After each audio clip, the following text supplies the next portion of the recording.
I'm Kathy Hicks, president of the Walnut Creek Library Foundation. I'd like to welcome you here this evening for our Live from the Library program. The climate crisis and our parks and open spaces. I'd like to thank tonight's sponsors, East Bay Times, Friends of the Walnut Creek Library, and Minuteman Press of Lafayette. Tonight's panel discussion will examine the climate crisis, its impacts on our open spaces, and how our local parks and land conservation efforts offer important tools in addressing the crisis. I'm delighted to welcome tonight's panel moderator, Executive Director of Save Mount Diablo, Ted Clement. Ted has been with Save Mount Diablo since 2015 and has been working in the conservation field for over 30 years.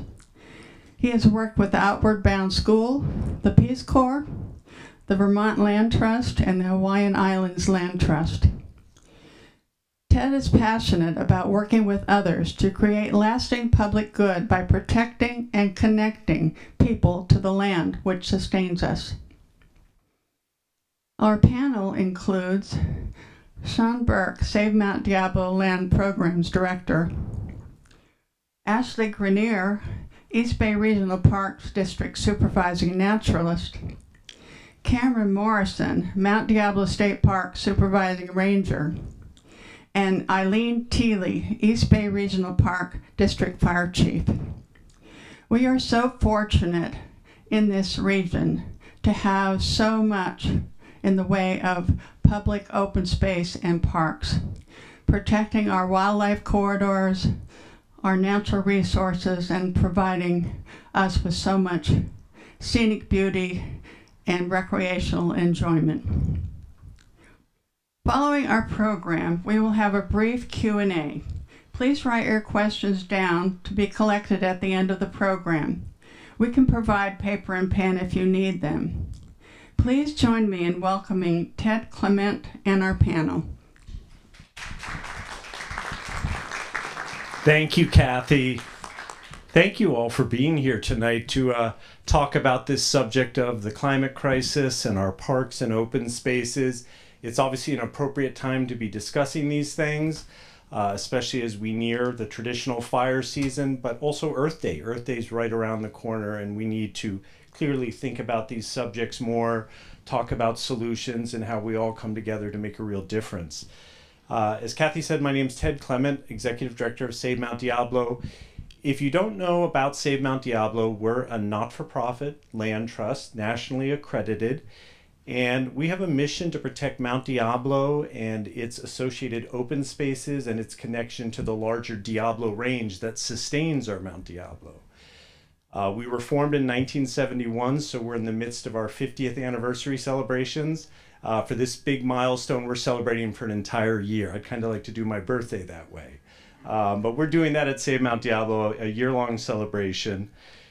And we use various tools to protect land acquisition, stewardship, advocacy, education. And ever since we were conceived of back in 1971, we have partnered with our great partners at California State Parks and East Bay Regional Park District. So it's a real honor to be up here with our good partners. I want to thank the Walnut Creek Library Foundation for making this all possible, putting this on, and realizing that the climate crisis and nature are really important subject matters that our community should be exposed to more, and we should have more discussions about. So kudos to the Walnut Creek Library Foundation, and in particular, Susan Moon, the Executive Director. Thank you, Susan. And also want to recognize and thank Kathy Hicks, the Board President of the Foundation. This was their idea. Our panelists are very busy professionals. They've got families, lives. They put in a lot of hours at the office, but they're volunteering their time to be here tonight because they are passionate about this subject matter. So I just want to thank our panelists, Aileen, Ashley, Sean, Cameron, good people that, again, in a busy life, they still make time for events like this. So before we get into the real panel discussion, I want you to understand the talent we have up here on this stage. So I would like each of the panelists to tell you a little bit about their background. Thank you, Susan. I'll keep this microphone closer. I would like each of the panelists to give you a little summary of their background so you understand the talent on the stage, the depth of experience, and each person could probably go on for 30 minutes to an hour about their background. I'm going to limit them to 3 minutes. But Aileen, do you mind starting us off? Yay. Hi, everybody. Thank you for being here and thank you for having me. I am the fire chief of East Bay Regional Park District.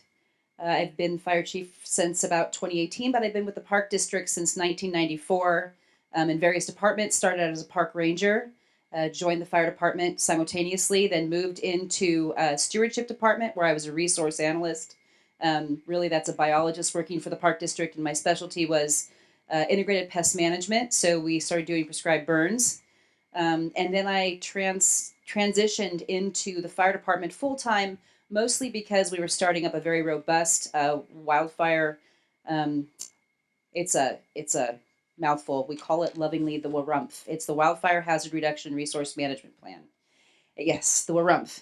And so that's kind of my background is in environmental science with an emphasis in ecology, biology, but specifically fire ecology. So it kind of married the two rather well.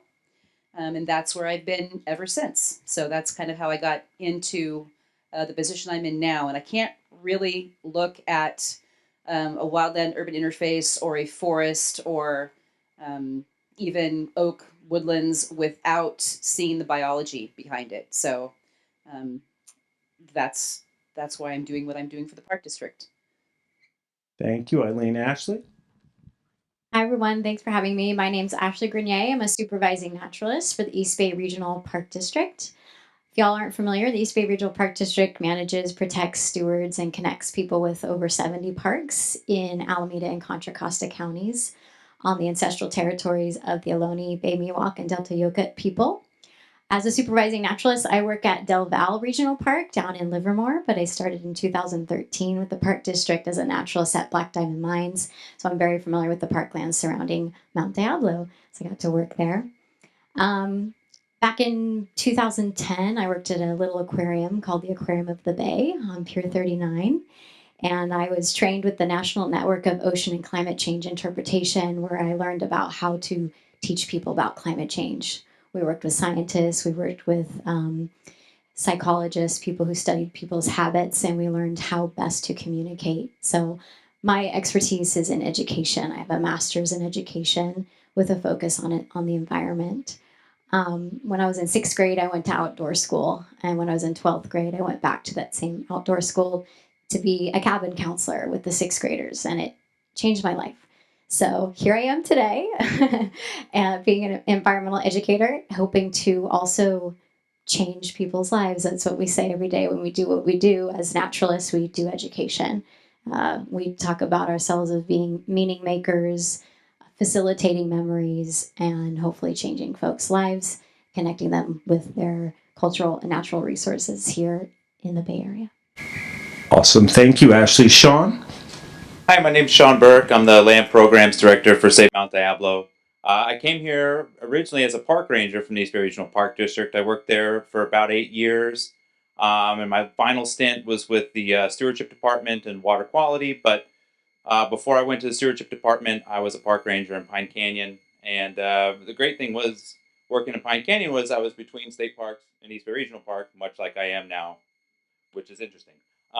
But you know, I've spent many, many years traveling the Mount Diablo area. I'm also a mountaineering guide, a rock climbing guide, and a big mountain ski guide. So I spend a lot of time out in areas that are, you know, rural and getting people inspired and connected to these places and trying to take that energy and bring it back to these places and inspiring people to do the same in their backyard, which is so vast for all of us here in the Mount Diablo area. So, yeah, pleasure to be here today and look forward to talking to all of you more. Thank you, Sean. Cameron? Hello, my name is Cameron Morrison. I'm the supervising ranger at Mount Diablo State Park. I've lived and worked at Mount Diablo for a little over 21 years. So in that time, my role has been a field ranger and a supervisor for the last 4 years. And with that, I do oversee some of the other programs to some extent. The resource management program, the interpretive program. Um, so I don't have a lot of necessarily education in environmental science, but I've had a lot of experience in it through my work. I grew up in the Sierra Nevada mountains, so I spent many weeks in the summertime camping and hiking in both the Stanislaus and Inyo National Forest. So I spent a lot of time outside camping, hiking, exploring Yosemite. So I realized the importance of outdoors to people, preserving those spaces so the future generations can have a place that they can explore and appreciate as well. So there I am. Thank you, Cameron. And so to give you a little more flavor of structure tonight, for equity purposes, I'm going to sort of go back and forth in a row with the question. So every person gets, sometimes they're going to be put on the spot right away. Other times they're going to be able to think about what they're going to respond with and hear what the others are going to say. So in a second, I'm going to ask another question. And Cameron, we're going to start with you and then work back this way. All right? Good. And the questions are organized under categories. So we can sort of have a theme to work with, and we'll go through a series of questions under each category, and then we'll move on to the next question. And as Kathy mentioned, at the end of the presentation, we will have time for Q&A with all of you. And I hope you'll ask questions because we'll learn a lot from your questions.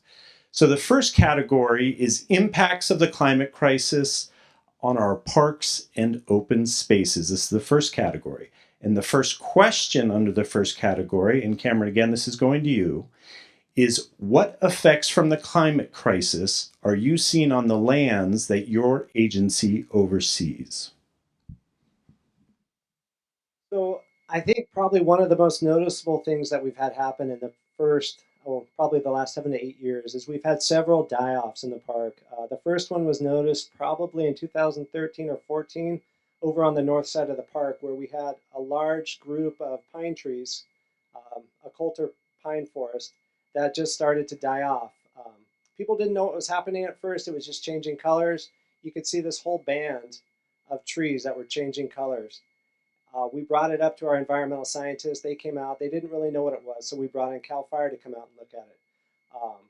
At that time, it was thought to be drought related, just a stress from the continued drought as well as bark beetles.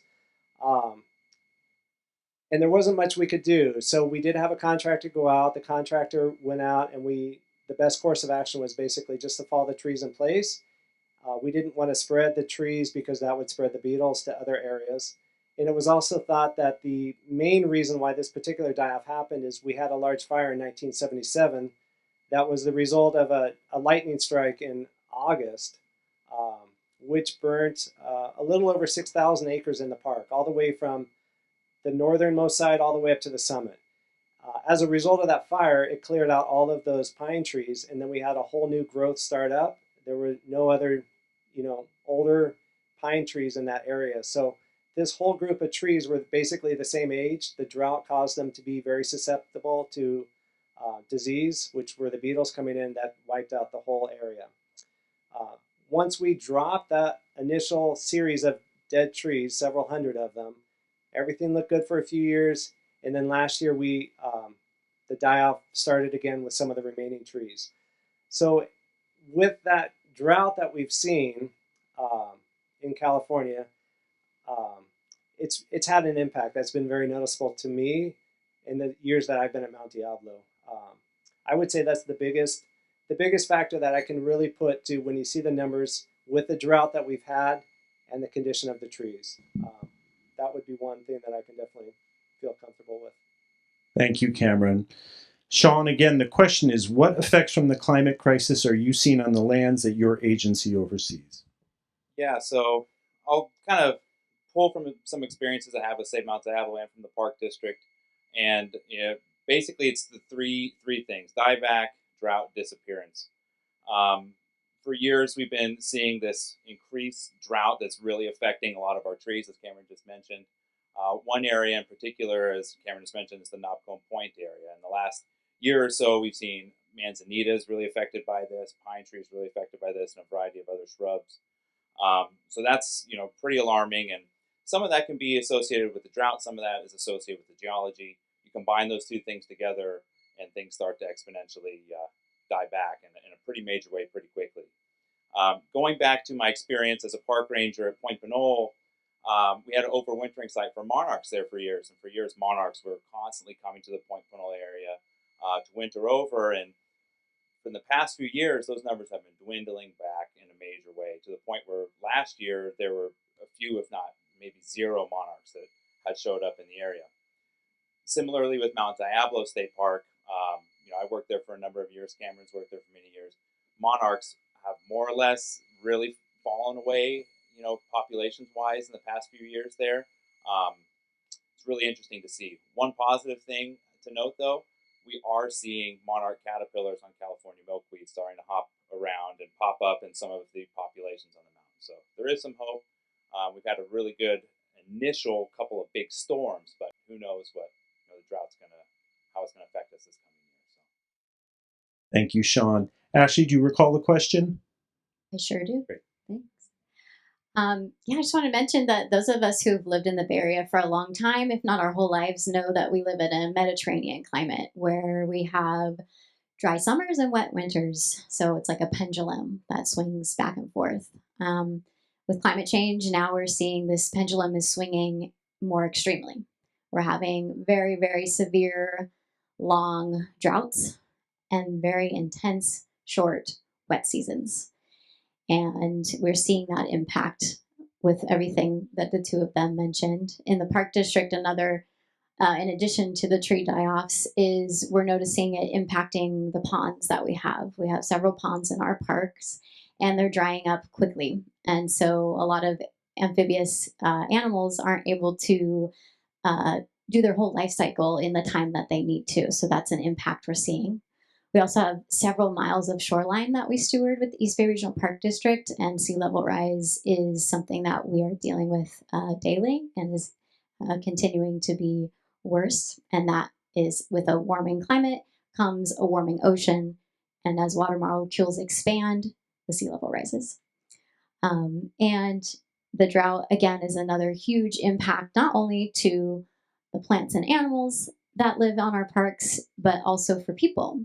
We're noticing, at least I've been noticing, y'all have probably been noticing a lot of blue-green algae in our lakes. And the blue-green algae is natural. It's found there all the time. But when water warms and it stays stagnant, it starts to proliferate and it gets toxic.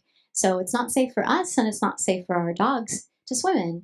And for us at the Park District, we pride ourselves in recreation and public access as being number one in most of our parks. And we're seeing that the climate crisis is actually impacting that goal of ours to allow people to recreate. As the climate's warming, we need places to swim. And when we can't swim, it becomes an issue for our health as well. Thank you, Ashley. Aileen? I could chime in and say, nope, can you hear me? Okay. I could chime in and speak to each one of these things, but since I'm the fire person here, I'll just talk about the veracity of the fires that we're seeing. For a long time, here in the Bay Area, I kind of likened it to a rock concert. So we were way back in the nosebleed seats for the Cedar Fire, some of the major fires that have happened over California. But slowly, and this really started back in 1991 for the Open Tunnel Fire. That area over closer to the wildland urban interface of Oakland, Berkeley, that area has burned since 1923 in a very cyclical way. But the cycles have been very far apart.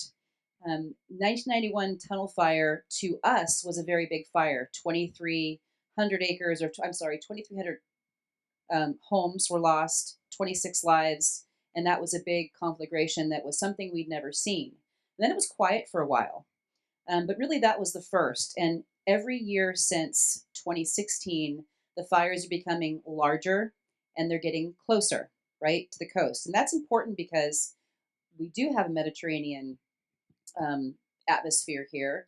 And so we do have a lot of influx of the ocean that we live by and all the bays that we live by that add to the fuel moisture in the trees, the shrubs, the grasses, and all of the living things across our land. And so we're seeing things like drip lines. We used to have trees and shrubs and more of the herbaceous woody plants that used to succeed because of drip lines off of trees. That's been pushing further and further west. It used to come pretty far inland, depending on the topography. We're seeing that push pretty far west, almost like right to the coast. So the plants that used to benefit from the drip line from the fog that came in, hit the trees, dripped down, and fed these herbaceous woody plants. It's not happening inland like it used to. In the fire department, because we have a robust fuels management plan, we started noticing on the ground we're a little more westward than Mount Diablo, that we had about 1,500 acres of dead eucalyptus, which don't time out or have a lifespan that's as short as a lot of the pines do. And they were dying standing up. Not only that, but some of the acacia were affected. We're even seeing some oaks that are affected, and not because of sudden oak death. So we reached out to everybody, like State Park did, had Cal Fire come in, USDA, Forest Service, Mateo Garboletto Labs in Berkeley, and everybody pretty much agreed that the overall arching reason was climate change. A lot of it wasn't just pine board beetle. Everybody was looking for kind of one silver bullet for what was affecting the trees in the area, whether it be a fungus or a pine board beetle or something else. And really, all those things exist here naturally. They're endemic to the area. But when the environment or the climate becomes stressed out, the trees become stressed out. In other words, what Ashley said, when we're seeing these really hot, dry summers, an increase in wind, shorter winters that are pretty significantly intense, and then nothing. A lot of those endemic species of whatever, whether it be whatever kind of pest it is, they're finding the trees weakened and they're really taking advantage of it. So from a fire aspect, it's really becoming a public safety issue. Thank you, Aileen. So under this category of impacts of the climate crisis on our parks and open spaces, I have another question, but you touched on this second question with your response in particular, Aileen, but I'm going to ask it anyways because you may have some further reflections on this. So the second question is essentially, over the last few years, have you been seeing things on the ground that suggest to you that things are expediting? That the severity is really going up to totally new levels? Do you have concrete examples from the ground in your parks and open spaces that you're seeing that are suggesting this thing is expediting quickly? And Aileen, I'm going to start with you and then we'll go down the other way. I think it was 3 years ago, or 2019, I went to speak in Sacramento as a principal witness for SB 45. It was a Senate bill trying to be passed along. And one of the things that I testified to was that in 2018, in the Bay Area, and that's the entire Bay Area, the greater Bay Area, larger than Alameda and Contra Costa County, we had 13 days of the worst air quality on the planet. That's worse than Beijing. So if you all have noticed, I know a lot of people have allergies and it's just constant misery for you. But for other folks who do not have allergies, or even for the folks that do, it's been exacerbated. We've had bad air quality on a regular basis. And that's partially also because of the ferocity of the wildland fires. I didn't finish my thought on the last question and talking about that we used to have the nosebleed seats. Now the fires are getting closer and closer. We've had the Tubbs fire. We had the Cedar fire. We had the Paradise fire. And then in 2020, even though lightning is a natural phenomenon and California has a fire-prone ecosystem, we had fires that were so bad that in this area we had fire chiefs on the phone all hours of the day and night saying, if the park district catches on fire or if your jurisdiction over here catches on fire, we can't send anybody. So we work very collaboratively in this area, and the fires have become so extreme that we can't help each other all the time when we have these kinds of fires. Our resources get tapped. The first couple of hours of one of those large fires, which I've been on, we're not actually fighting the fire. We're running ahead of it as quickly as we can, helping local law enforcement get people out. So that there is a direct correlation between climate change, the way it's affecting our weather, the fuel moistures that we have. That's live and dead fuel moisture is a metric used to take a read on how a tree. You can look at a tree and the tree looks alive and it looks fine, but its live fuel moisture may be so low that its ability to ignite much quicker, though it's not visible, is a lot higher. So those are all different signs, but I think one of the most extreme was the 13 days of bad air that we had. I mean, we're over a bay. We have bay-influenced winds.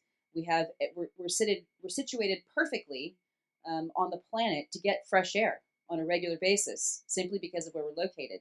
And that didn't happen, or couldn't happen, because of the inversion layer that we had and all the wildland fires, because we went from the nosebleed seats, right, to front row seats at a concert, watching all of this, watching California burn. Thank you, Aileen. Ashley? All right. So question was about if we've seen the effects get worse over time or not. And yes, we have seen the effects get worse over time. I mentioned when I introduced myself that I started doing climate change education in 2010.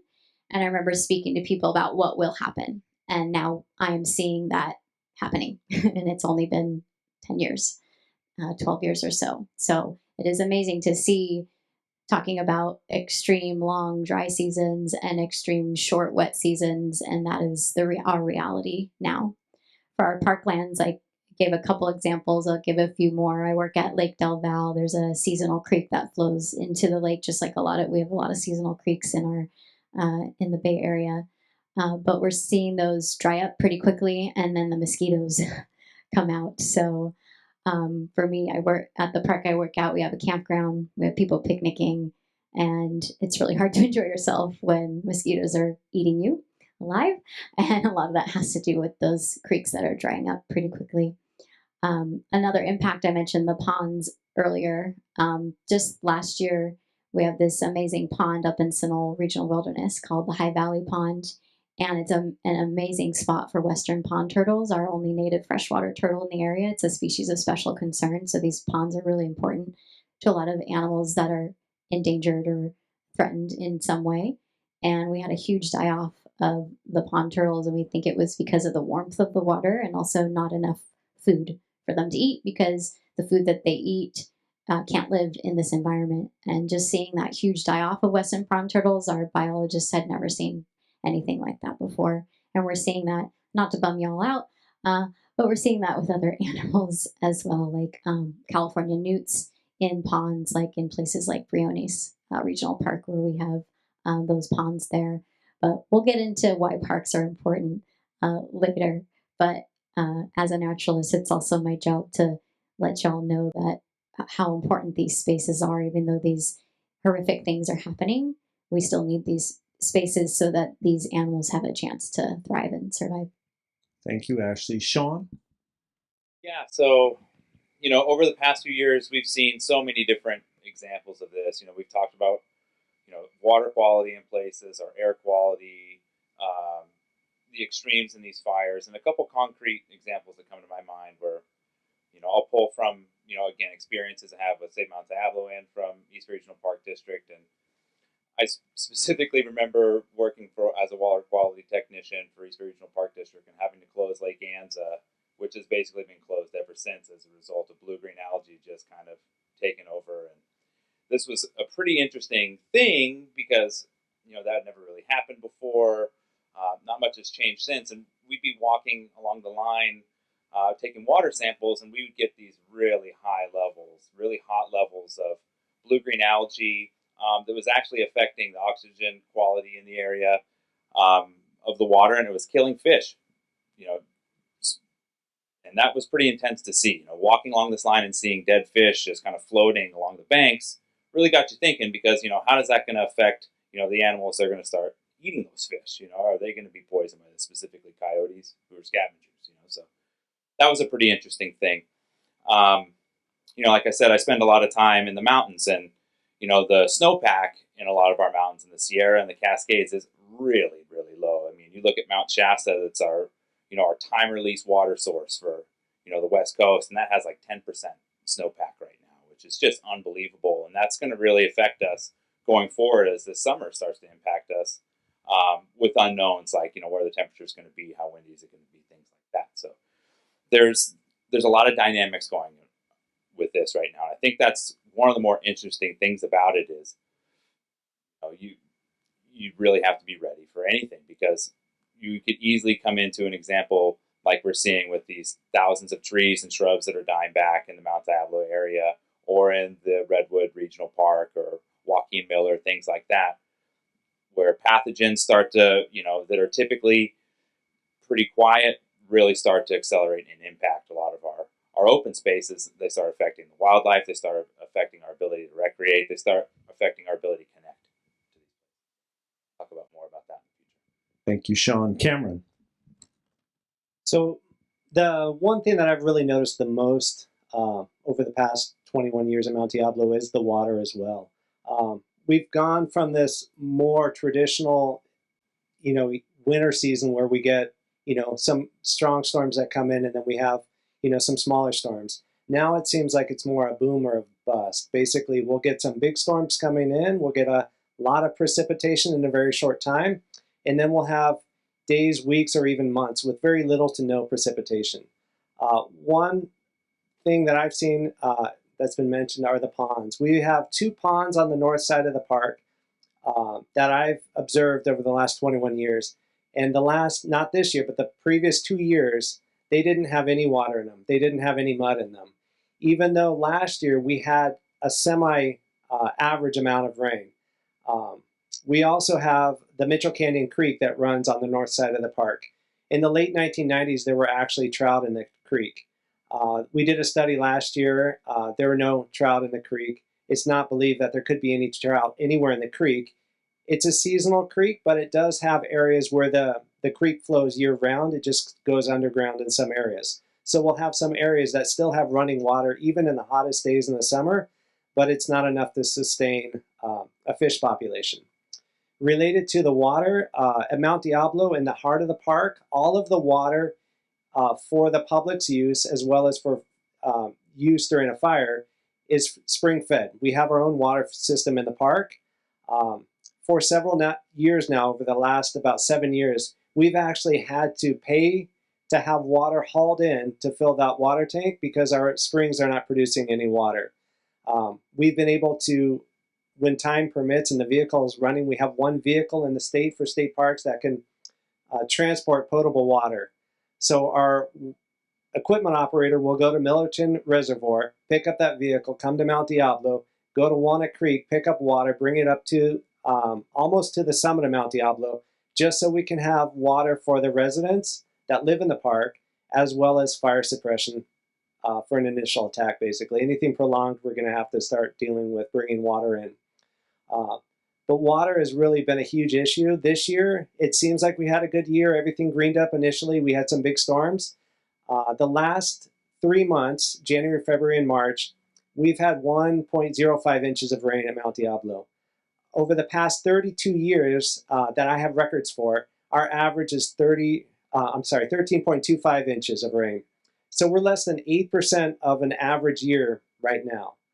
April's not shaping up to be a very wet month, so May and June generally, historically, haven't proven to be very wet months either. So with that, I see water as being a huge issue for us. It affects everything from the campers that come in. Basically, we shut down the water, we bring in porta potties, and we put them right next to our facilities that we built, expecting there to be a sustainable water source. We are looking at drilling new wells because, as I said, all of our water source is from springs. So now we're looking to go further deeper to get a more sustainable water source. We're not sure how that's going to pan out. And with the sustained drought, if we do drill, are we going to be successful? Are they going to be reliable? We just don't know. No one can tell us. So that's really the biggest issue that I've seen with us. Thank you, Cameron. And thank you all for surviving through that first category of questions, because it's a heavy category. But we did that intentionally because we really wanted you all to understand the severity of the issue and kind of wake up because it's obviously a time for us to get focused on this matter, work together, collaborate. And we're now going to transition to more hopeful topics because there's actually real reason for hope. And this second category of questions is about all these reports we're starting to see documenting that our parks and open spaces are actually incredibly important in helping us address the climate crisis. So in 2019, the UN Intergovernmental Panel on Climate Change, the world's leading body studying and working on this incredibly serious issue, issued a report about land and climate change.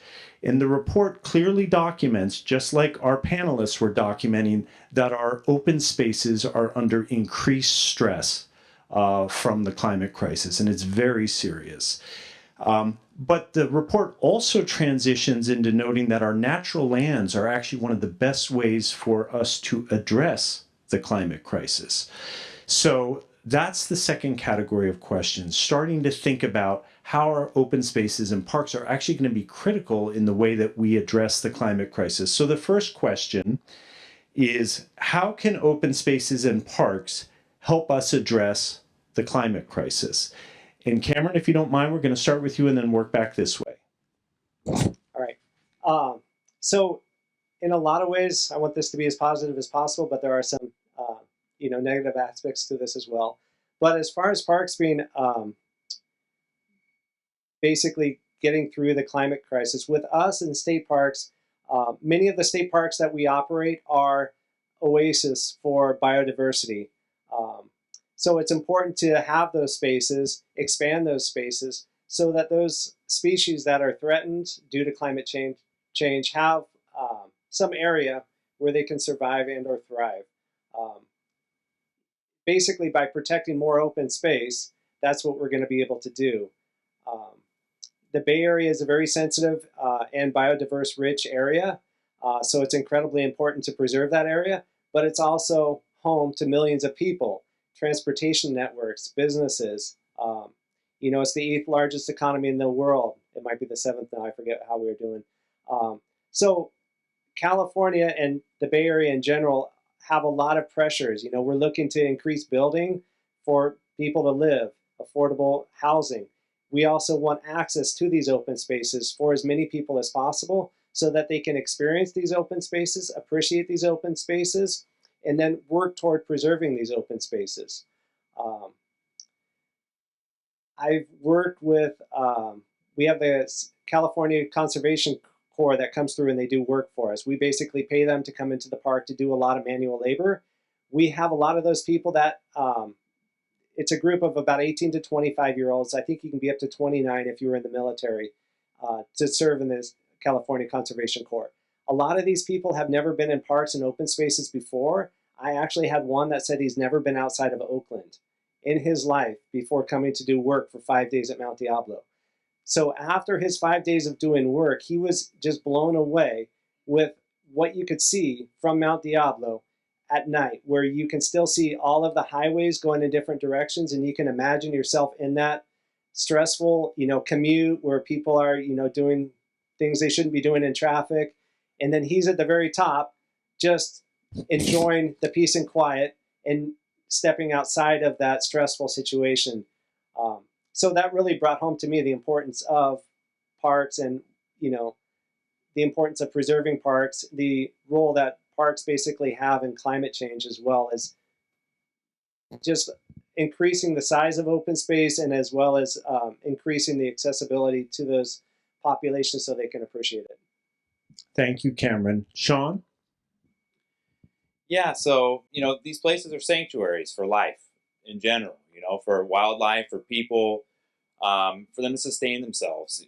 Not only that, they're carbon sinks. These are literally filters for our world. The more preserved lands that we have, the better ability we have to deal with climate change, to have better quality air, as we talked about, as, these places are more affected by wildfires, things like that.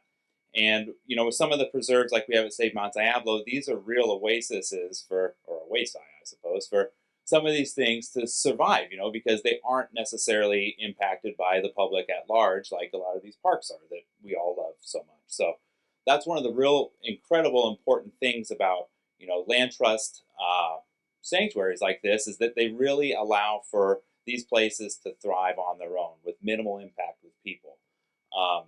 All these places, though, any preservation of any land is the absolute most important thing to fight the climate crisis, because it allows a place for, these wildlife essentially to have a place themselves, these plants to exist, for these things to continue to thrive, and to help our climate at large as we start to deal with some of these things like drought, poor air quality, and mass extinction events. So the more land we can preserve, the better, and it's great for all of us as individuals too, to be able to get out into these places, connect with these places, connect with our friends, connect with ourselves, and go away with something more positive at the end of the day, a positive light, essentially, in kind of rough times. Sean, you mentioned a term that's very important, maybe not everyone is familiar with: carbon sink. What does that mean, that our parks and open spaces are carbon sinks? What's a basic definition of that? So a carbon sink is essentially a place where carbon is filtered through trees, through the earth, and through respiration. Essentially, polluted air is allowed to be released back into our atmosphere for us to breathe, and for respiration to happen, essentially. Without trees, without plants, without these animals that are helping pollinate these things, our quality of air is going to be pretty impacted pretty quickly. And those are really important things for us as people, not only to recreate positively, but just to live. So essentially that's it in a nutshell. So in other words, our trees and our plants are absorbing some of the greenhouse gases like carbon dioxide to help take that out of the atmosphere and reduce that greenhouse effect. Okay, perfect. Thank you. Ashley. Yeah, I was gonna, as an educator, I just want to make sure we're all on the same page. So as we burn fossil fuels like coal, oil, and gas, it emits carbon dioxide into the atmosphere, and carbon dioxide is a heat-trapping gas. And as we burn more and more fuel for energy, it's releasing this excess rampant carbon dioxide into our atmosphere, causing this like heat-trapping blanket around our Earth. And the heat-trapping blanket is just getting thicker and thicker, causing our climate to change. And there is a natural carbon cycle, as Sean was saying, and trees and plants and the ocean actually eat carbon dioxide. So these open spaces by nature, as we're saying, are eating this excess carbon dioxide, the rampant carbon dioxide, and helping out that process by giving us a free ecosystem service, if you will. So just by having these large open spaces, it helps out with that issue. Not only are these spaces oases, like you were saying, for plants and animals, but they're also a place for scientists and biologists to study and see how things are reacting to the climate crisis. So our scientists are able to see right there in real time how it's impacting the environment. Places like the Sonol Regional Wilderness, that's connected to the Ohlone Regional Wilderness, that's connected to Lake Del Valle, that's connected to Mission Peak. Thousands of acres of land with tons of biodiversity. Same with out here, Mount Diablo, Diablo Foothills, Castle Rock, Black Diamond Mines, Round Valley, Morgan Territory. Huge spaces with interconnected ecosystems where we're able to study these animals as they fight pretty much for their lives. Going back to the ponds, again, just want to say that these ponds are so successful, even though there have been lots of die-offs. They're so successful in keeping a lot of these endangered species like California tiger salamanders alive and the western pond turtles alive, because those are the only places left where these animals where these animals can survive, because we have all this historic wetland that's been built upon. That's near the San Francisco Bay. And so these last areas are where these animals can really thrive. Just one more example, golden eagles. We did a study with golden eagles where we were able to track where these golden eagles are going. And we're seeing that golden eagles are thriving because they're able to use open spaces for their nests. They don't like to be near people. They want to be away from people. And so we've been able to track golden eagles from here all the way up to Napa and see that they are only stopping in open space parklands. So it's another example of how animals the open spaces are super important for animals to have space in order to live and survive. Thank you, Ashley. And I'm just going to jump in for a second on that golden eagle comment. Save Mount Diablo, many of you are aware of, has recently expanded its geographic area focus further south into the Diablo Range. And one of the primary reasons we did that is because of the climate crisis, and recognizing that Mount Diablo is sustained by the rest of its Diablo Range. And keeping the resiliency and strength of our natural systems is especially important when they're under stress. And many people don't know this, but the largest concentration of golden eagles on the planet is in our Diablo Range. It's one of the reasons we are so fortunate here in the Mount Diablo area to see so many golden eagles. So we have to maintain and protect this connection between Mount Diablo and the rest of its Diablo Range to keep up that population of these incredible golden eagles, as well as many other species. And Cameron was touching on this earlier. These habitat corridors are especially important in times of stress. So thank you, Ashley. Aileen. So one of the rules of life is you adapt, migrate, or die, right? And so that's another reason why our green spaces are so important. Ashley put it in a very succinct, great way. I'm a fire chief, so I have to, keep things simple for myself sometimes. Asphalt, cement are bad. Green spaces are good. They provide not just a carbon sink, but carbon sequestration, same thing. They help with evapotranspiration, so it keeps our surface cooler. They're pathways and routes for adaptation, right? And that's why I was talking about you adapt, you migrate, or die. If they provide a transitional area as climate change happens, for all of us to adapt to what's happening to us, or whatever it may be, whether it's positive or negative. It's a place of change, but it needs our help, and it needs to exist. If it doesn't exist, then all those things that it affords us goes away. So, like I said, green spaces are good. They provide all sorts of things for our health and our survival on this planet. Asphalt and cement, and kind of the footprint of most people or our civilizations, they're a bad thing. So we need to find that balance, and that's what those green spaces provide us. So Aileen, all those decades ago, Joni Mitchell was right. We should not pave paradise and put up a parking lot. Okay, good. Next question. A lot of you have probably heard of Governor Newsom's 30 by 30 executive order, which we also see going on at the national level. How is this a unique opportunity for our parks and open spaces? Aileen, are you ready to take that? Yes, I am in December of 2020, maybe 2021. All of my years are running together with this mask thing happening. Bay Nature did a great article that really explored that, and I think I liken it to parks, open space, environmentalism was facing a headwind with the last administration, and I think now with the latest administration, on a federal and state level, we've now got a tailwind. I think that it's a very important administrative order that he put out. If you read it, it's not just something that's thrown out there. It really is a lot of thoughtfulness put into it. It asks the question and talks about resiliency. It talks about biodiversity, and that's a lot better than some of the other executive orders that have been put out. There's a lot more momentum, I think, in this. And I think it's a real boon and an opportunity for environmental entities, whether it be Save Mount Diablo, state parks, educators, to try to make some headway on this. I think there's a couple of things that need to be asked. I know in the geological survey for 2016, it talked about there being 22% of lands in California that were protected. And so then the question begs, what does being protected mean? what activities fall under being protected, what don't. So that's one of the things that is addressed in the 30 by 30.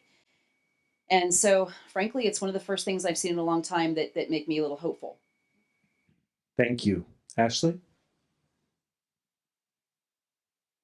So I think it's conserve 30% of California's land by 2030. And here in the Bay Area, I think we've already surpassed that, most likely. I think I don't know, I was reading something that said like 75% is protected in the Bay Area. So it's a lot. We've got a lot of open space, as we've been talking about.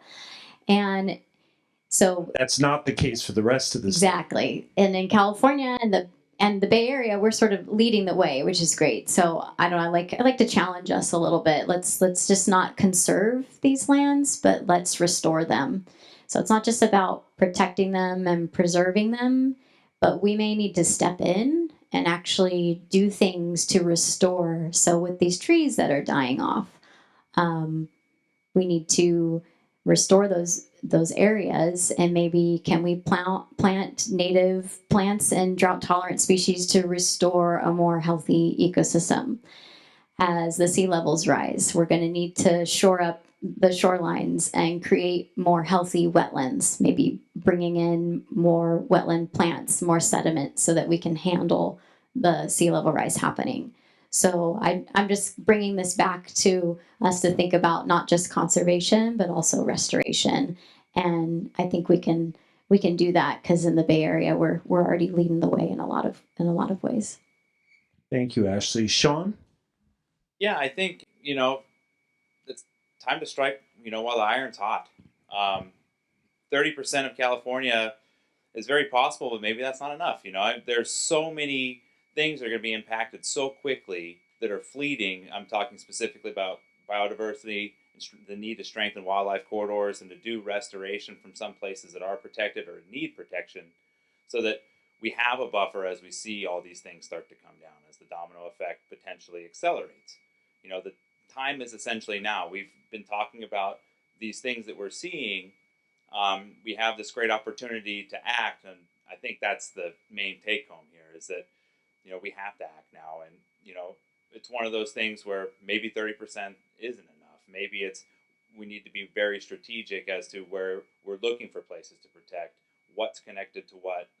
I'm thinking specifically of the Diablo Range. There's a choke in the 580 area, a choke point just south of Brushy Peak, where if that particular area is cut off, the wildlife corridors that are going to allow biodiversity and evolution that we all experience and love so much, specifically with wildlife, to continue to occur, we need to think about protecting these places and understanding what's important and what needs to be protected and where can we start to protect it. And that is something that it's going to take all of us working together to essentially figure out what to do. But the positive thing is that we have this ability to do it. We're seeing this from the state level. We're seeing this from the national level. We're all talking about it in this room. So, the iron's hot. Let's go for it. Thank you, Sean. Cameron? All right, so I'm not super familiar with this. We've done some work in our department, but this isn't necessarily along the lines that I deal with a lot. But I know as part of the California Natural Resources Agency, Wade Crowfoot, our secretary, has partnered with Esri, who's a geographic information system world leader. Part of the 30 by 30 plan is to make informed decisions off data. And so, first of all, they have the plan out. They're reaching out to as many different stakeholders as they can, tribal organizations, state parks, Department of Fish and Wildlife, CAL FIRE, local agencies, nonprofits, to come up with the data. Because it's not just preserving 30% of California, it's trying to preserve as much of the biodiversity in California as possible. So with this partnership with Esri, they're able to put in all these different layers of biodiversity, of open space, of access for people to parks. You can go on the website now and you can choose different things to look at, and it'll highlight like what percentage of California is already protected in what area. How many of those people in that area have access within 3 miles to open spaces. So in a lot of ways, I see it as being very informed, and it's making a lot of well-informed decisions that are data-driven. Um, with that, one thing that I've seen us recently taking into account based on this is we're actually working with some of the local tribes on how to restore these lands based on how they managed the lands for generations before it became part of the United States and was taken over. So with that, they're very good land managers, and we're looking to add fire back into the parks as one way to control some of the invasive plants to restore the areas to, a way that they were thousands of years ago. So I see that as very positive, which is nice to see. Wonderful, Cameron. And I may be mistaken, but in meeting the new director of California State Parks, Armando Quintero, in my discussion with him, it was my understanding, and I applaud the director for this if my understanding is correct, that State Parks now wants to get back into acquisition mode, because many of us here in the area know California State Parks has not been doing acquisition work for a number of years. But the new director wants to get back into that in part to help the governor meet this 30 by 30 initiative. And that's really exciting news if I have that correct, because we at Save Mount Diablo have a lot of land we'd love to convey to Mount Diablo State Park to help the state park grow. But am I correct in my basic understanding, Cameron, that the director has made it a priority to now get the acquisition arm of California State Parks moving again? That's my understanding of it as well. With that, we need the funding as well. I had a previous sector superintendent who basically said that our budget was the budget dust, what was left over after all the other agencies got their funding. That needs to change. As of April 1st, one of the parks that I assist in operating, Brandon Island in Sacramento County, is closed. Our operator that we had operating the park since I think 2009 walked away. So now we've had to close that park to the public because we don't have the staff to operate the park. Because when we had the budget crisis in 2008, we had to find operators to come in to operate these parks as though they were business enterprises. Parks in general aren't money makers. We're into preserving the land, to providing access, to interpreting the land, but it's not necessarily a money maker. As a result of this, just April 1st park closure, on the way here, I got a call from one of the residents who's a state employee that lives there. His house was just recently burglarized. We're 12 days into, operating it ourselves or having it closed, and we're already having these issues. Those issues are only going to get worse. We're expecting people to break into the restrooms. We're not sure what's best to do, whether to leave the doors unlocked so people can see what's in there and there's nothing interesting, to prevent the damage. So the funding is the important thing, but there is, we would love to increase the size of Mount Diablo. There's land that Save Mount Diablo has that would fit perfectly into our park. We'd love to have it. It's just the funding that goes along with that. So yeah, that's my basic understanding. Great, that's very encouraging. Thank you, Cameron. We have one more question under this category of how our parks and open spaces can help us address the climate crisis. And let me try to tee this up a little bit. So I have now been studying conservation and working in the conservation field for a little over 35 years. And I've gone through an evolution in my thinking about what is the most serious environmental threat facing the planet. I remember back in the day when I was in college as an environmental studies major, consistently hearing about overpopulation as the biggest environmental threat.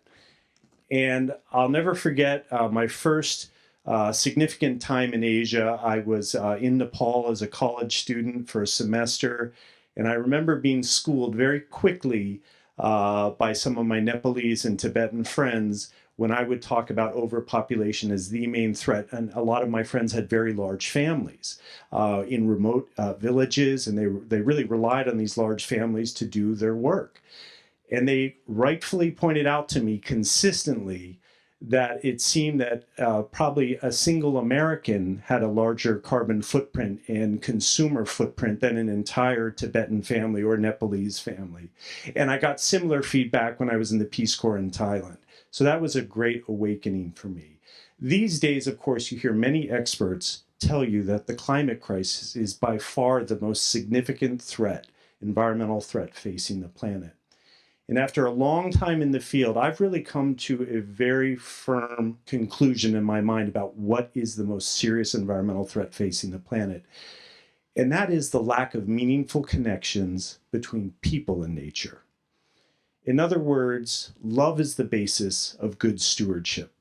And love comes from direct relationship with someone or some being or something. And when that direct relationship, when that loving relationship is established, we then have the love and will required to steward and take care of that other person, natural space, wildlife creatures, so on and so forth. So we've got a relationship problem.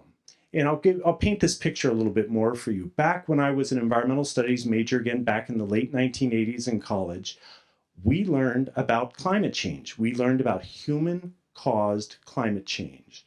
We knew the causes. We knew the solutions back in the late 1980s. And we've actually, as a society, known about it even longer. But I first learned about it in the late 1980s. And all these decades later, we have not substantially addressed the problem. And again, what I've seen is it's fundamentally a relationship problem. There's an underlying issue here that is getting in the way. And there are lots of studies out there, I call them nature deficit disorder related studies, but studies that document the lack of meaningful connections in time between people and nature. Richard Louv was one of the early writers in this arena. Many universities have now done studies on this. REI, the corporation that sells backpacks and hiking boots, they came out with a study in 2017. One of the factoids in that was the average American kid now spends about 4 to 7 minutes of unstructured outdoor time a day, which is less outdoor time a day than the average prison inmate receives in the United States. So we've got an underlying relationship problem. And when we can bring our hearts and minds in alignment with the natural world, when that love is developed through direct relationship and connection, I think we become unstoppable because love is that powerful. So let's get into this sort of line of thinking with our parks and open spaces. What opportunity and what opportunity do our parks and open spaces have to help us reconnect our society more deeply, more meaningfully with nature? And what are your agencies doing to help promote that connection, that deep connection between people and nature? And Cameron, we're going to start with you. Would you still like to take this one first for East Bay Regional Park District? I would. Okay, but we're going to start with Cameron just to keep this flow going. All right. So there are two things that come to mind with this. Two things that kind of brought people together. The first was 9/11. When 9/11 happened, it was a shock to the country. We had airlines that weren't flying, and at Mount Diablo, that was very visible. We had a lot of people just come out to the park to reflect about what had happened. They were trying to find a way to process it. And for many people, that connection to nature is a good way for people to get outside of the distractions and be able to spend some time with themselves, with others, and or with nature. So that was one time where we saw a large influx of people that were not park regulars and were sometimes first-time park visitors, where they were just looking for an escape from either the news or just wanted to disconnect entirely. The second time was during the pandemic. Once the pandemic hit, we didn't know what direction we were going in. Like, we were told to shut the gates, get everyone out. We were going to be closed. And we had told people that, and we had people not following it, so we were going to start going into the enforcement mode. Because if we're going in one direction, but we're not really going in that direction, there's no point in going in that direction. So literally, we're going to write this guy a ticket for being in the park when it was closed. And I get on the phone, I say, are we going for this? No, let's not do this. So for several weeks after that, we went into this soft closure where we recognized the need for people to come to the outdoors, to recreate, to spend time in, because there was nothing else for many people to do. They weren't at work, their kids weren't at school. So this was a good time for people to connect. The problem was, with the pandemic, a lot was unknown. We didn't allow cars to park. We were trying to encourage people not to commute around the Bay Area and spread the virus. So we did a soft closure. We had huge visitation, a lot of first timers that came in.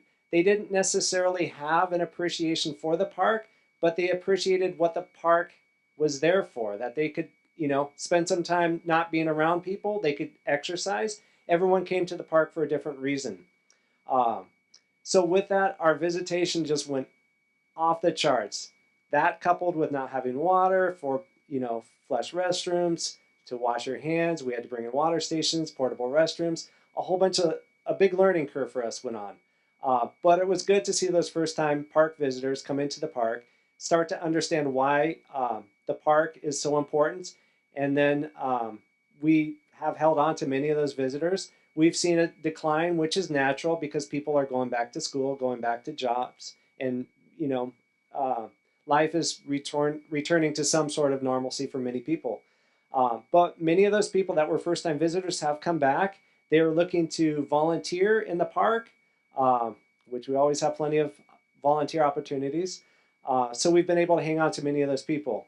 The other thing that really we were able to help with the online learning is we have a program that we do with classrooms, and it started I think in 2004, and then in 2021 we did, in the 2021 school year, we reached out to hundreds of thousands of California online school classrooms where they were able to do virtual field trips into the park.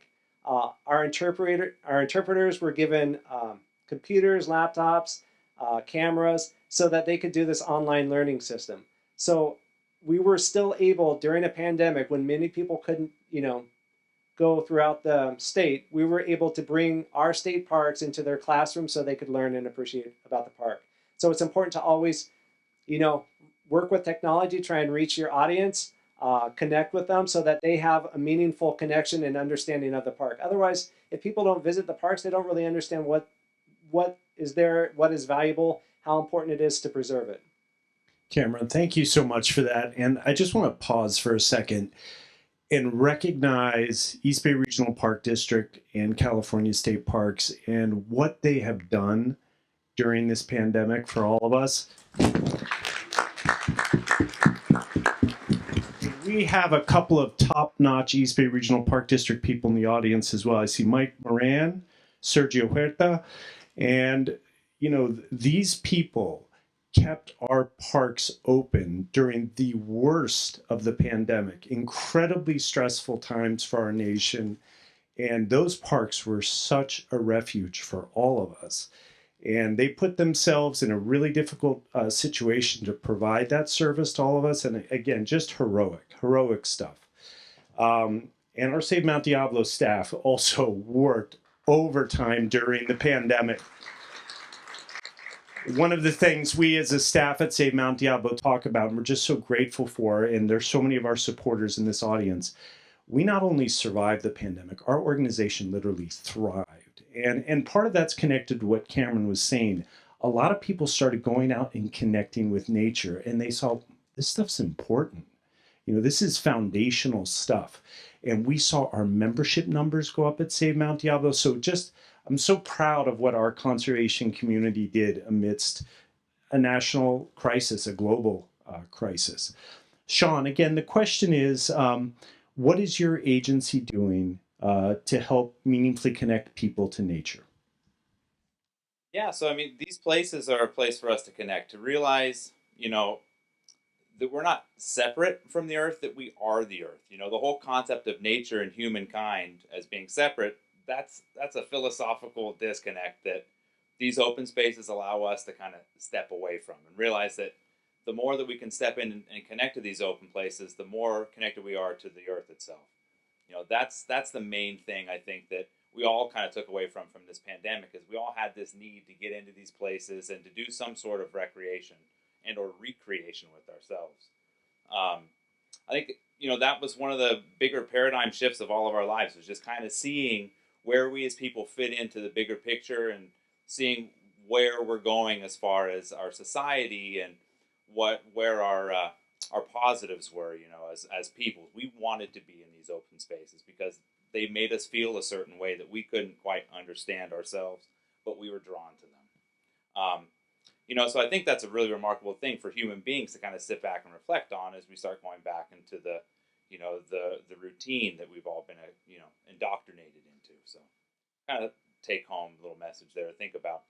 But, Save Mount Diablo, we have any number of educational things that we're providing to get people connected to these places that we all feel so good when we're a part of. We have a conservation collaboration agreement program where we connect with local schools. We get them out into these open places. We teach them about restoration projects, various different ecology projects, environmental projects, and we also teach them how to sit and be mindful in nature with meditation practices, which is a really important thing. A lot of us, we get out and we do recreation in these places, and we don't quite think of it as an act of meditation, but if you go for a long bike ride, you're getting into a flow state. If you start rock climbing, you're in a flow state.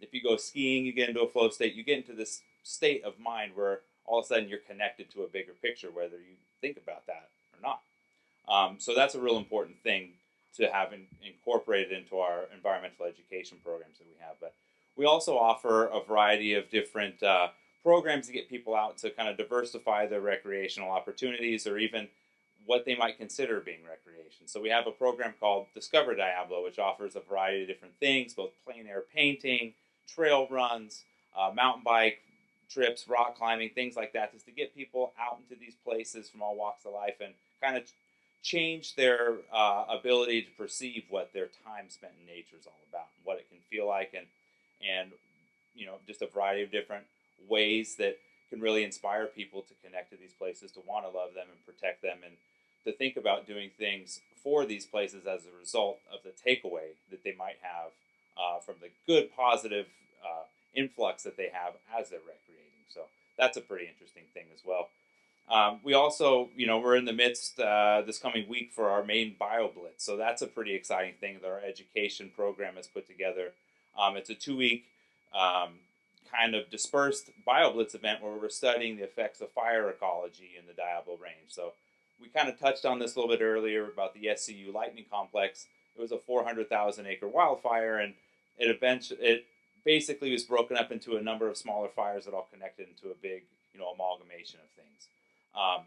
We're inspiring people to get out into these places and learn about, fire ecology, about restoration, about fire followers, about integrated pest management, how all these things are combined, and how we as people can learn from that and, thrive as human beings, and basically take that education and figure out another way to connect with the earth. So again, it's this concept of recreation or recreation, and trying to find a means of getting our people connected to these places through stewardship projects like our dirt days, things like that, where people get out and they plant trees.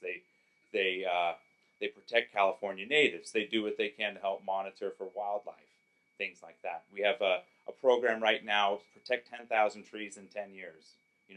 This was a really interesting thing.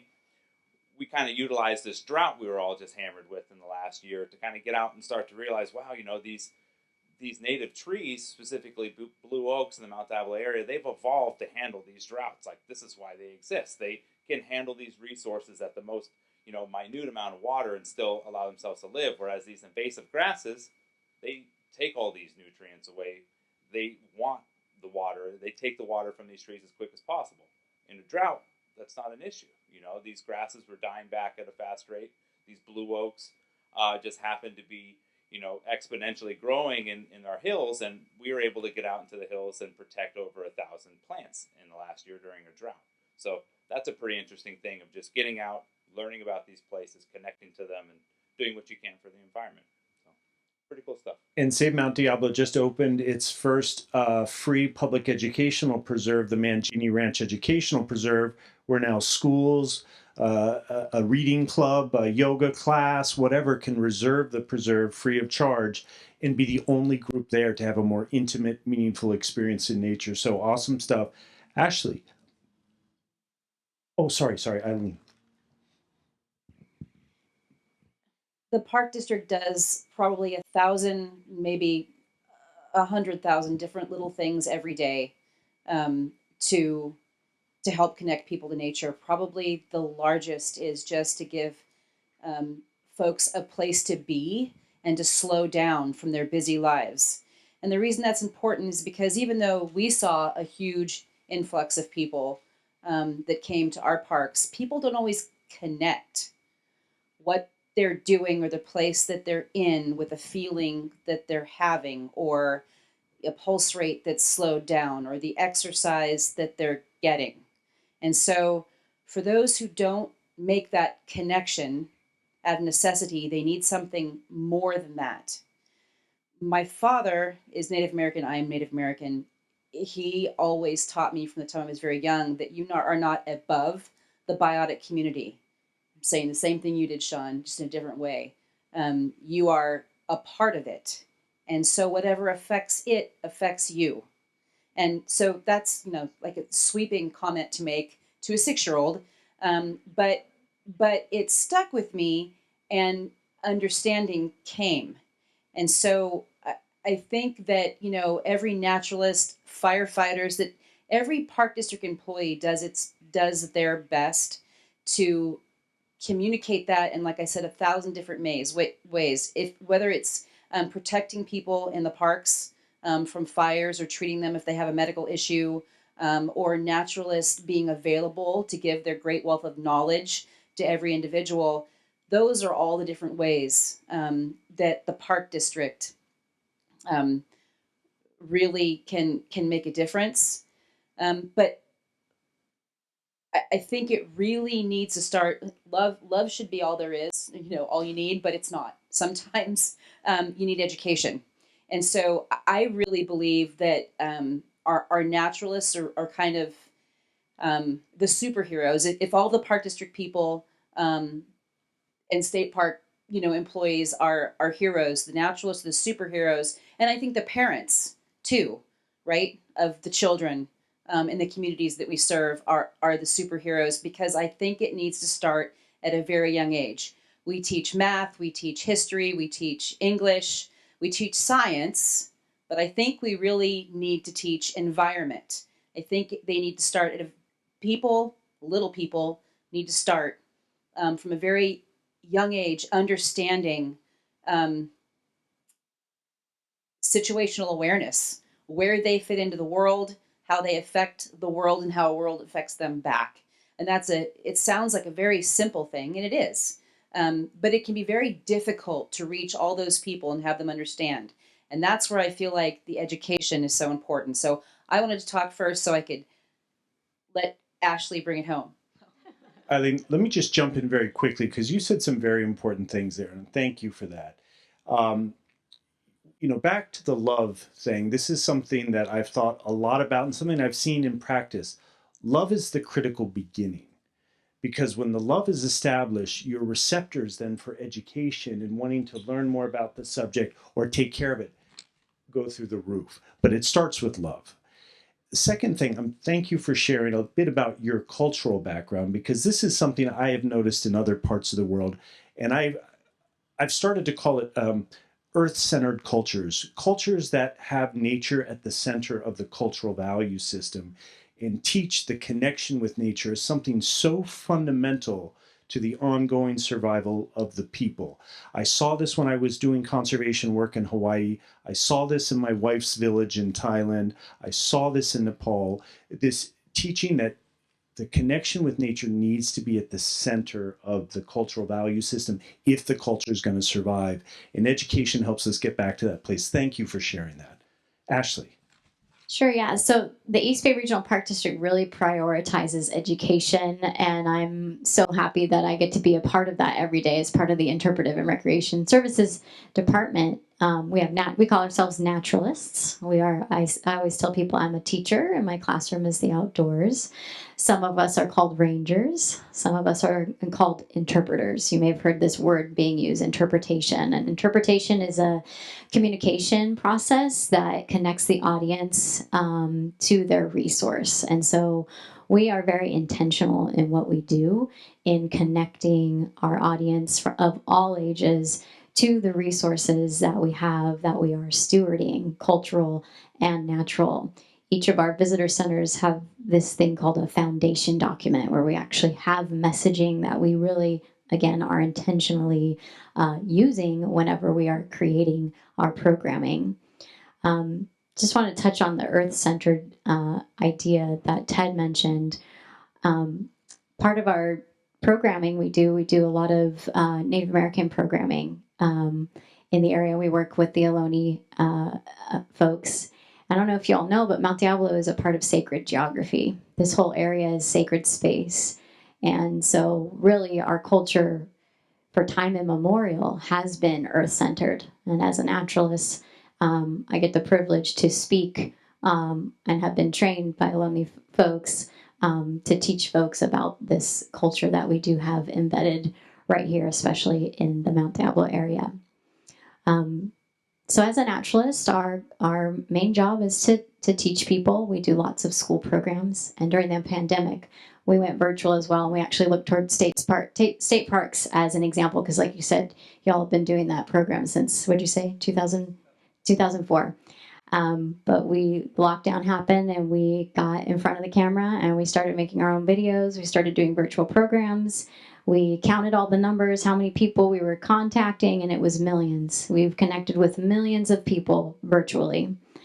We also have a virtual reality app that we recently designed. It's called the Explore app. You can download it. I think there's no E in front of it, though. I think it's just Explore. You can find me afterwards and I can show it to you.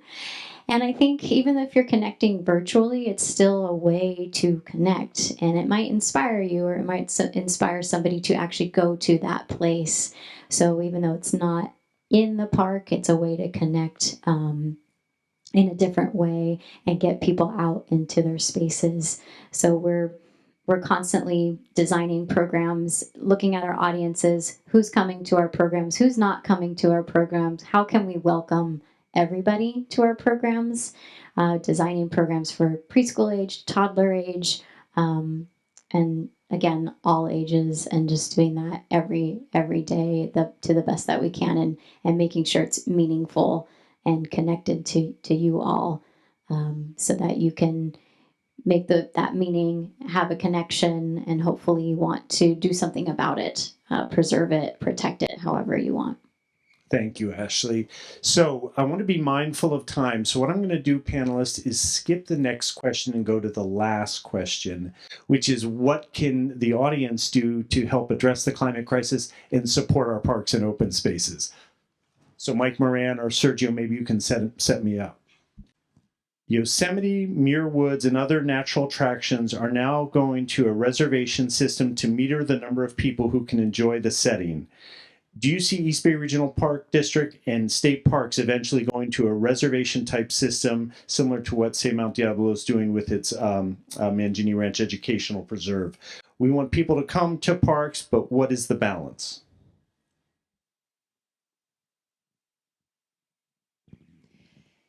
I don't see the park district ever really doing that. I think that the park district has always been very cognizant of keeping things fair for all the communities that we serve. I understand keeping the integrity of an experience, but I think simply, the fact that we did not close down when the pandemic hit is just a further example of the park district wanting to be open and available. There are certain things within the park district that you have to reserve. Programs sometimes have to be reserved, locations, as far, picnic sites, things like that. But as far as the parks being open and available to the public, I don't see there ever being a set number on that, unless there's a public safety issue. I have personally been responsible for closing the parks a couple of times during severe storms, but that's a different situation. Great, thank you. Yeah, I agree. I don't see the park district doing that, but I do want to say that there is merit in requiring reservations, and so I think we have to think about protecting spaces more aggressively. And if this is how we need to do it, then that's how it has to happen. But I do see that there is an equity issue sometimes when that occurs. But I don't think the park district would go in that direction personally, but I see why other agencies might choose to do that. Thank you. Sean? Yeah, one of the interesting things about the Mangini Preserve that Save Mount Diablo has is that, as we mentioned, is for reservation only. And one of the cool things about that is that it allows a user a complete different experience when they have the place essentially to themselves, and in a place where the land is far less impacted as a result of human interaction with it. So that's a really interesting contrast to a lot of parks that we spend a lot of our time visiting, and that's one of the more exciting things about it is you have a moment to be able to go and connect to a small little piece of land amongst all this urban environment that we're in, amongst all these other parks that has been touched, a lot more sparingly, and that's a really interesting, experience for someone to have. So. Perfect. Thank you, Cameron. So for Mount Diablo State Park, I don't really see that as being an issue. With California state parks, we do have some issues with reservations in parks that are bordering us. The first one is Golden Gate National Recreation Area at Mount Tamalpais, where they've gone to the reservation system. Generally, for Mount Diablo, we don't have that large of. We have a very large visitation, but it's not super concentrated. I'm actually working to enlarge one of our parking lots. It's a pretty big process. And with that was the question, what is the carrying load? Having been there for so long, I run, 2 or 3 days a week in the park on the roads and trails. And even on the weekends when the parking lots are full during the springtime, it's incredible how much people just spread out. You might have a full parking lot, but you might only run into 12 people.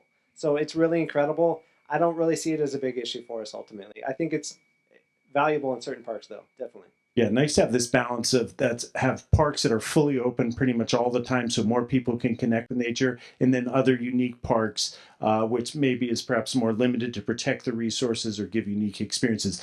Last question, and we've got to be quick in our responses because we're running out of time, and I get to ask the question I wanted to ask the panelists. What can the audience do to help us better address the climate crisis and support our parks and open spaces? Cameron. I think it's important for the public just to stay aware, be a vocal, proponent of parks and open spaces. Let your word be heard.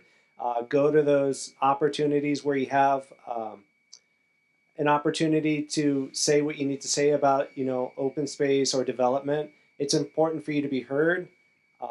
There are a lot of different ways that you can do that. There are apps these days.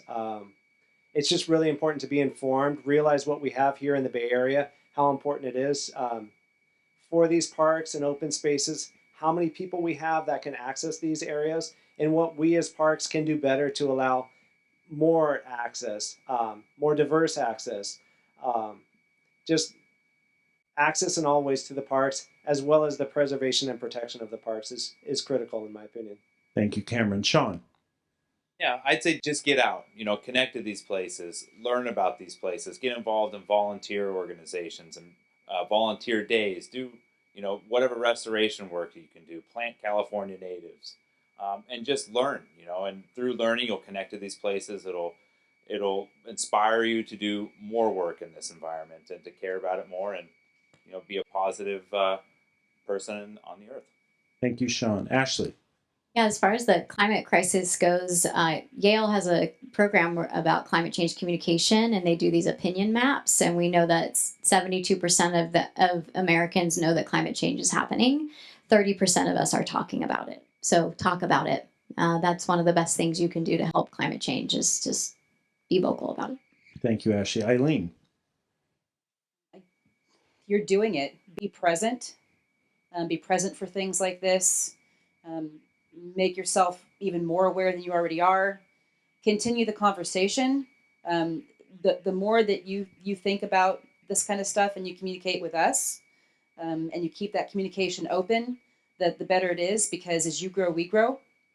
And I just would say educate yourselves and educate your children, please, because when we're all much older and trying our best with the knowledge that we have as we've grown in understanding climate change, they're the ones that are going to be taking care of us and taking care of our planet.